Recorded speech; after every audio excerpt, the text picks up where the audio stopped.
ચલો વિદ્યાર્થી મિત્રો, નવો જે પ્રશ્ન છે સ્વાધ્યાયની અંદર 9.23 સ્વાધ્યાયનો 9.23 નંબરનો દાખલો પ્રશ્ન આપણે જોઈએ. જાડા કાચના ટુકડાને દરેકનું ક્ષેત્રફળ 1 mm સ્ક્વેર હોય તેવા ચોરસના ટુકડાઓ જોવા માટે આંખની નજીક મેગ્નિફાઇંગ કાચ 10 સેન્ટીમીટર કેન્દ્ર લંબાઈનો અભિસારી લેન્સ એટલે કે બહિર્ગોળ અને 9 સેન્ટીમીટર અંતરે રાખેલો છે. તો લેન્સ વડે મળતી મોટવણી કેટલી? આભાસી પ્રતિબિંબમાં દરેક ચોરસનું ક્ષેત્રફળ કેટલું? બીજું, લેન્સની કોણીય મેગ્નિફિકેશન કેટલું? અને ત્રીજા કિસ્સામાં A અને B માં મળતા મોટવણી સમાન હશે કે કેમ એ જણાવો. ચાલો જોઈએ વિદ્યાર્થી મિત્રો. પહેલા કેસમાં આપણે ગોતવાનું કીધું છે મોટવણી, બરાબર. પહેલો જે કેસ છે એની અંદર આપણે ગોતવાનું છે મોટવણી. બીજો જે કેસ છે એની અંદર ગોતવાનું તમને કીધું છે કોણીય મોટવણી. કોણીય મોટવણી. અને ત્રીજો જે કેસ છે એમાં કીધું છે કે બંને જવાબ સમાન છે કે કેમ એની તમારે ચર્ચા કરવાની છે. તો સૌથી પહેલા મોટવણી માટે સૂત્ર શું છે આપણી પાસે? તો m = v/u. ઓકે, તો સૌથી પહેલા v ગોતવાની આપણે પ્રોસેસ કરવી પડે.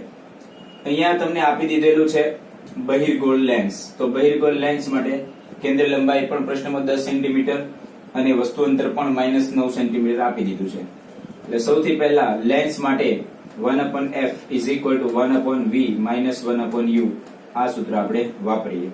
1/f = જે વસ્તુ આપણે ગોતવાની છે એને કરતા બનાવી દઈએ એટલે 1/v બરાબર છે = 1/f + 1/u.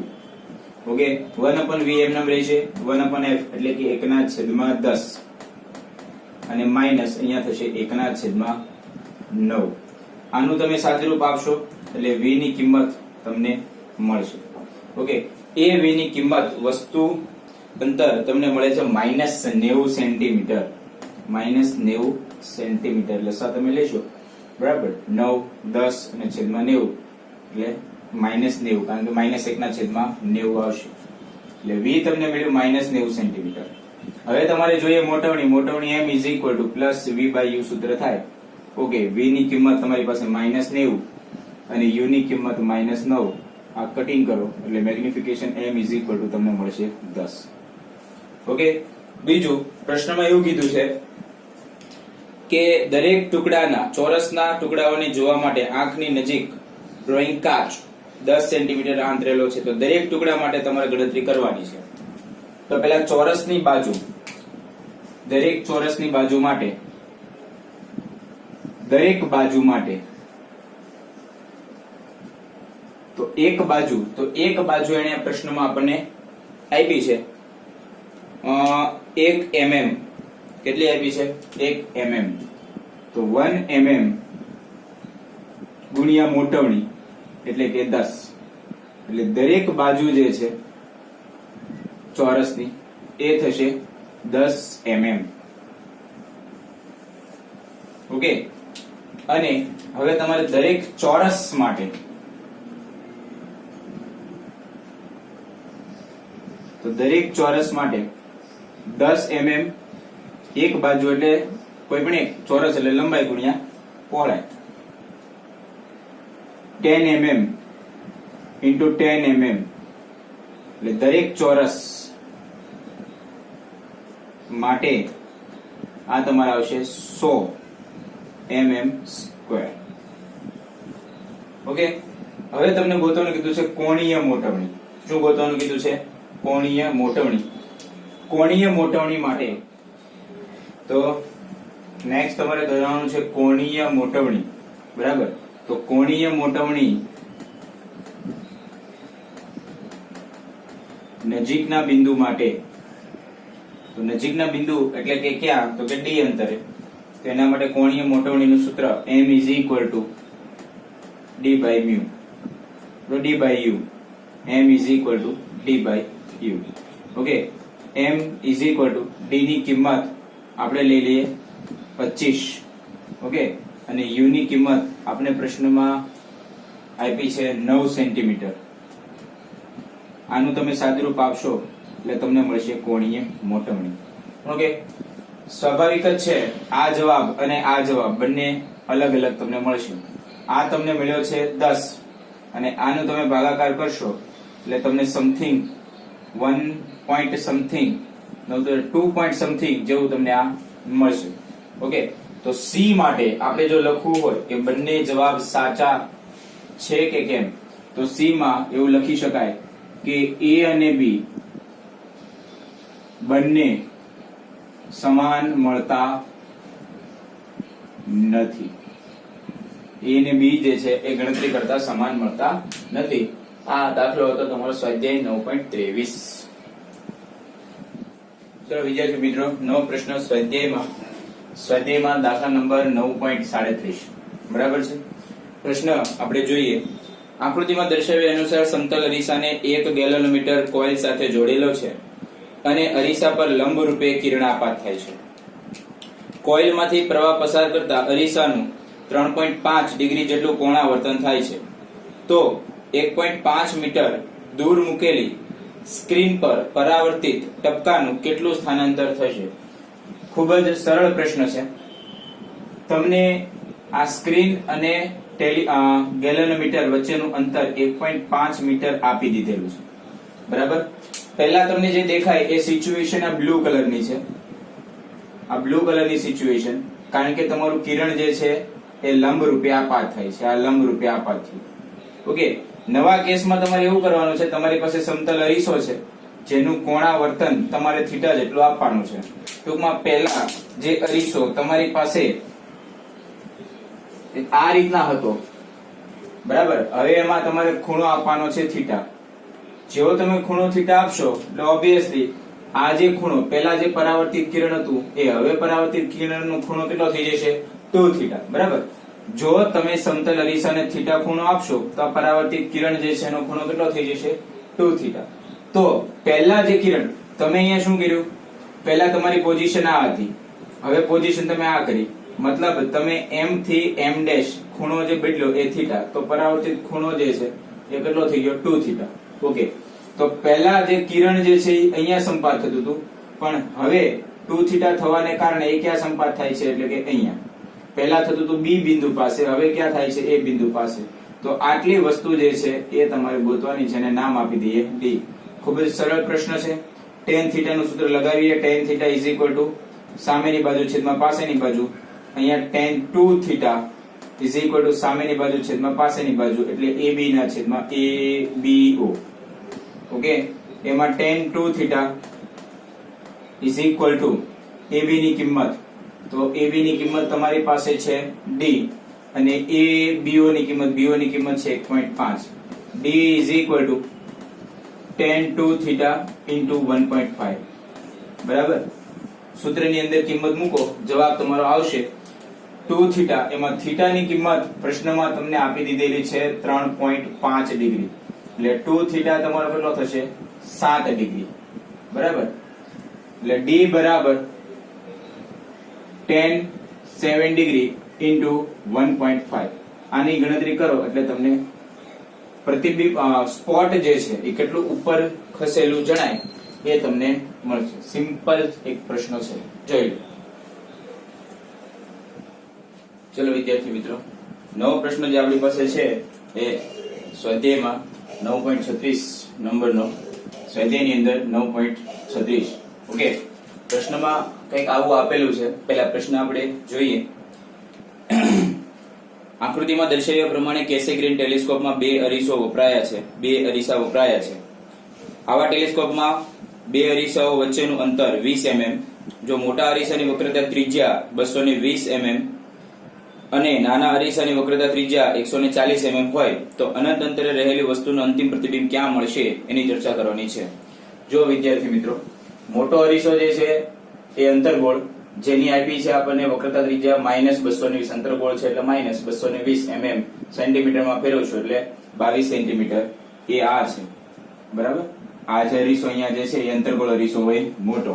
ઓકે, એટલે એની કેન્દ્ર લંબાઈ થઈ ગઈ અડધી એટલે 11 સેન્ટીમીટર. નાનો અરીસો એટલે કે બહિર્ગોળ, એટલે લાલ કલરનો બતાય એ. બરાબર. એની વક્રતા ત્રિજ્યા આપી છે 140 એટલે 14 સેન્ટીમીટર અને બંને વચ્ચેનું અંતર અહીંયા બંને વચ્ચેનું અંતર જે છે એ તમને આપ્યું છે 20 mm અથવા તો 20 સેન્ટીમીટર. 20 સેન્ટીમીટર નહીં થશે 2 સેન્ટીમીટર. ઓકે, હવે આપણે આગળ વધીએ. બરાબર, તો એને એવું કીધું છે કે અંતિમ પ્રતિબિંબ ક્યાં રચાય? દૂરથી આવે છે એટલે આપણે અલગ અલગ પહેલા અંતર્ગોળ અરીસા માટે પ્રક્રિયા કરશું, પછી એ જ વસ્તુ આપણે બહિર્ગોળ માટે કરશું. એટલે સૌથી પહેલા અંતર્ગોળ અરીસા માટે. તો અંતર્ગોળ અરીસા માટે વસ્તુ ક્યાં પડેલી છે? તો કે અનંત અંતરે, કારણ કે કિરણો આવે છે એ સમાંતર. બરાબર, એટલે વસ્તુ તમારી અનંત અંતરે, એની માટેનું પ્રતિબિંબ જે છે VU1 કીધીએ. V1 તમારે ગોતવાનું અને એની માટેની F1 તમને પ્રશ્નમાં આપી છે. અંતર્ગોળ, અંતર્ગોળ એટલે મોટો, અને મોટા માટે છે 11 સેન્ટીમીટર. ઓકે, સૂત્રની અંદર કિંમત મૂકી 1/f = 1/v પ્લસ 1/u અરીસો છે એટલા માટે 1 1 1.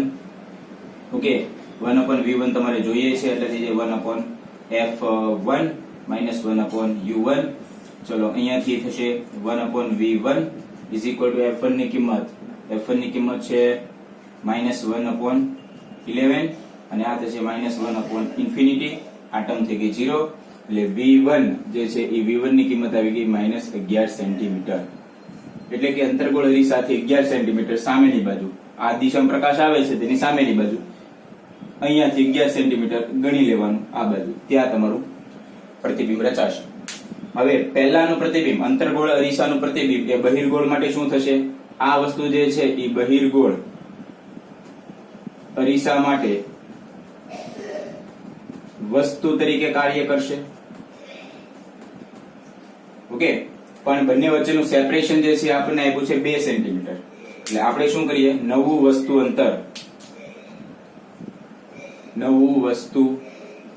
અંતર એને આપણે નામ આપી દઈએ u'. u' = 11 centimetre. ઓકે, અને આ 2 સેન્ટીમીટર, 11 સેન્ટીમીટર અને 2 સેન્ટીમીટર એટલે નવું u' = 9 સેન્ટીમીટર. વસ્તુ અંતર થશે 9 સેન્ટીમીટર. ઓકે, ફરી વાર આ પ્રક્રિયા, પણ હવે કોના માટે? તો કે આ અરીસો બહિર્ગોળ માટે, બહિર્ગોળ અરીસા માટે ફરીવાર સૂત્ર 1/f2 નામ આપીએ = 1/v2 પ્લસ 1/u2. ચલો, 1/f2, f2 ની કિંમત આ 14 છે, r2 એટલે f2 થઈ જશે 7 સેન્ટીમીટર. એટલે થઈ ગયું, પેલા 1/v2 ને કરતા બનાવીએ. v2 = 1/f2 minus 1/u2 થશે. ઓકે, 1/v2 એમનેમ = 1/f2 એટલે 1/7 minus 1/u2. u2 આપણને મળ્યું છે 9 અને નામ આપી દઈએ u2. ચલો, એ તમને આપ્યું છે 9 એટલે 1/9 એટલે આવી ગયું 1/v2 = 9 - 7/63. એટલે અહીંયાથી તમને v2 જે છે એ મળશે 63/2. એટલે v2 ની કિંમત થશે 31.5 સેન્ટીમીટર. 31.5 સેન્ટીમીટર ક્યાંથી? તો કે આ બહિર્ગોળ અરીસો છે ત્યાંથી 31.5. પણ જો તમારે અહીંયાથી જોતું હોય, ઓબ્જેક્ટિવ અરીસાથી જોતું હોય, બરાબર, આ જે મળ્યું છે v2 એ અહીંયાથી મળ્યું છે, અહીંયાથી 31.5. પણ આ અરીસાથી જોતું હોય, બે વચ્ચેનું અંતર હતું 2 સેન્ટીમીટર. જો તમારે ઓબ્જેક્ટિવ થી જોતું હોય, ઓબ્જેક્ટિવ અરીસાથી જોતું હોય તો કેટલું થશે? તો કે 31.5 - 2 સેન્ટીમીટર. બરાબર, એટલે ટોટલ કેટલું થઈ ગયું? 29.5 સેન્ટીમીટર. આ ક્યાંથી છે? ઓબ્જેક્ટિવ અરીસાથી. ઓકે, નાનકડો એવો દાખલો છે, સ્વાધ્યાયમાં 9.36 જોયું. ચલો વિદ્યાર્થી મિત્રો, નવો પ્રશ્ન છે 38 નંબરનો અને આ ચેપ્ટરનો છેલ્લો દાખલો, સ્વાધ્યાયનો છેલ્લો નંબરનો દાખલો. પ્રશ્ન પહેલા હું વાંચું છું, પછી આપણે સમજીએ. આકૃતિમાં દર્શાવ્યા પ્રમાણે એક સમતલ અરીસાથી થોડે ઊંચે સમબહિર્ગોળ લેન્સ જેની વક્રી ભવનાંક 1.5 પ્રવાહીના સ્તરની સાથે સંપર્કમાં છે. એક ટાંકણીના બહિર્ગોળ લેન્સની મુખ્ય અક્ષ પર એવી રીતે ફેરવવામાં આવે છે કે જેથી ટાંકણીનું ઉલટું પ્રતિબિંબ મળે. ત્યારે ટાંકણીથી લેન્સનું અંતર જે છે એ 45 સેન્ટીમીટર મપાય છે. હવે અરીસા અને લેન્સ વચ્ચેનું પ્રવાહી દૂર કરી ફરીથી પ્રયોગનું પુનરાવર્તન કરતા ટાંકણીથી સોય વચ્ચેનું અંતર 30 સેન્ટીમીટર મપાય છે. તો પ્રવાહીનો વક્રી ભવનાંક કેટલો છે એ તમારે ગણવાનું છે. જો વિદ્યાર્થી મિત્રો, આ પ્રવાહી છે, લાલ કલરનું તમને જે બતાવે પ્રવાહી છે, એની અંદર મેં ઉપર રાખ્યો છે લેન્સ. એટલે જેવો ઉપરથી હું બહિર્ગોળ લેન્સ રાખીશ એટલે નીચે જે પ્રવાહી જે છે એનો આકાર જે છે એ કંઈક આવો બની જશે, સમતલ અંતર્ગોળ લેન્સ જેવો કંઈક આવો આકાર જે છે એનો બની જશે. બરાબર છે. એટલે અહીંયા ખરેખર બે લેન્સ જે છે એ બને છે. એક લેન્સ જે છે એ બહિર્ગોળ લેન્સ જે ઉપરનો બ્લુ કલર, અને બીજું જે છે એ સમતલ અંતર્ગોળ લેન્સ. એટલે સૌથી પહેલા એક કામ કરીએ આપણે કે જે બહિર્ગોળ લેન્સ છે એના માટે લેન્સ મેકર ફોર્મ્યુલા લગાવીએ. બહિર્ગોળ લેન્સ માટે લેન્સ મેકર ફોર્મ્યુલા આપણે લગાવીએ. તો સૂત્ર શું છે લેન્સ મેકર ફોર્મ્યુલાનું? 1/f is equal to n-1 into bracket 1/r1 minus 1/r2. આવું સૂત્ર છે. સૌથી પહેલા r1 r2 આપણી પાસે હોવું જોઈએ. અહીં તમને આપ્યું છે બહિર્ગોળ લેન્સ. તો બહિર્ગોળ લેન્સ માટે આપણને ખબર છે r1 ની કિંમત જે છે એ તમારે આવશે પોઝિટિવ. અત્યારે આપણે ધારીએ છીએ r, બરાબર. અને r2 ની કિંમત જે છે એ નેગેટિવ આવશે. સમતલ એકદમ બહિર્ગોળ છે એટલે બંનેની વક્રતા ત્રિજ્યા એક જ સરખી છે, પણ એ થશે -r. ઓકે. બાકી n ની કિંમત પ્રશ્નમાં આપી છે એ છે 1.5 અને f1 પણ આપ્યો છે બહિર્ગોળ માટેનો, એ છે 30 સેન્ટીમીટર. ચલો સાદુરૂપાનું આપીએ એટલે આ થઈ ગયું 1/30 બરાબર આ થઈ ગયું 1.5 -1, ઓકે, ઇન્ટુ બ્રેકેટ આ થઈ ગયું 1/r. આ માઇનસ અને આ માઇનસ બે થશે પ્લસ 1/r. ઓકે. આનું સાદુરૂપ આપો 1/30 બરાબર આ થઈ ગયું 0.5, આ થઈ ગયું 2, 1 + 1 2/r. અહીંયા એવું થઈ જાય 5/10. આ બે કટ થઈ ગયા 5, આ બે કટ થઈ ગયા એટલે r જે છે એની કિંમત તમને મળી 30 સેન્ટીમીટર. આ કોની? તો કે બહિર્ગોળ લેન્સ માટેની. ઓકે. હવે સંયોજન જે છે એની ઉપરથી આપણે f2 મેળવીએ. જે સમતલ અંતર્ગોળ લેન્સ છે એની કેન્દ્ર લંબાઈ. તો સંયોજન માટેનું સૂત્ર 1/f is equal to 1/f1 plus 1/f2 થશે. એમાંથી 1/f2 ને આપણે કરતા બનાવીએ એટલે 1/f minus 1/f1 થશે. ચલો આ થઈ ગયું 1/f2 is equal to 1/f. તો f આપણને આપ્યું છે 45 એટલે 1/45 અને 1/f1, f1 ની કિંમત આપી છે 30. આનું તમે સાદુરૂપ આપશો એટલે f2 ની કિંમત મળશે -90 સેન્ટીમીટર. કેટલી મળશે? -90 સેન્ટીમીટર f2. એ કોના માટે થયું? સમતલ અંતર્ગોળ લેન્સની કેન્દ્ર લંબાઈ. ફરીવાર આને આ કેસ લેન્સ મેકર ફોર્મ્યુલા પણ કોની માટે? સમતલ અંતર્ગોળ લેન્સ માટે. સમતલ અંતર્ગોળ લેન્સ માટે. સમતલ અંતર્ગોળ લેન્સ માટે ફરીવાર આને આ દાખલો આપણે ગણવાનો છે. તો સમતલ અંતર્ગોળ લેન્સ માટે કિંમત પહેલા લખી નાખીએ. તો સમતલ અંતર્ગોળ લેન્સ જે છે એ કંઈક આવો થશે. તમે જોજો આ રીતના છે અને કંઈક આ. એટલે ઉપરની જે સપાટી છે એ એની થશે r1, ઓકે, અને નીચેની સપાટી માટે થશે r2. પણ આની જે r1 જે છે એ પહેલાની r2 હતી એ જ થશે. બહિર્ગોળની r2 એ જ અંતર્ગોળની r1. એટલે અહીંયા કિંમત આપણે મૂકીએ તો r1 ની કિંમત જે છે એને આપણે લઈ શકીશું 30. એમાં અંતર્ગોળ છે એટલે સેન્ટીમીટર, -30 સેન્ટીમીટર. અને જે r2 જે છે એ થઈ જશે ઇન્ફિનિટી, કારણ કે પ્લેન સરફેસ છે એની વક્રતા ત્રિજ્યા હોય ઇન્ફિનિટી. ત્યાં નવો વક્રી ભવનાંક n ડેશ જે છે એ આપણે ગોતવાનું છે. એટલે સૂત્ર શું છે? 1/f2 લઉં છું into bracket n dash -1 into bracket 1/r1 minus 1/r2. Okay. આનું સાદુરૂપ આપણે આપીએ તો 1/f2. તો 1/f2, f2 ની કિંમત કેટલી છે? f2 90 સેન્ટીમીટર માઇનસ 1/90 બરાબર n ડેશ -1 અને આ થઈ જશે 1/30. અને આ લખવાની જરૂર નથી કારણ કે 1/∞ એટલે એ થઈ ગયું 0. સામ સામેથી માઇનસ માઇનસ કટ થાય, છેદ ઉડતા 1/3 બરાબર n ડેશ માઇનસ 1 એટલે n dash is equal to 1 plus 1/3 એટલે n dash is equal to approximately 1.33. 3 × 3 3 ને 1 4 4 ભાગ્યા 3 એટલે 1.33 નવા દ્રવ્યનો વક્રી ભવનાંક અથવા તો જે આ પાણી તમે કોઈ પ્રવાહી લીધું હતું તે પ્રવાહીનો વક્રી ભવનાંક. સ્વાધ્યાયનો દાખલા નંબર 38.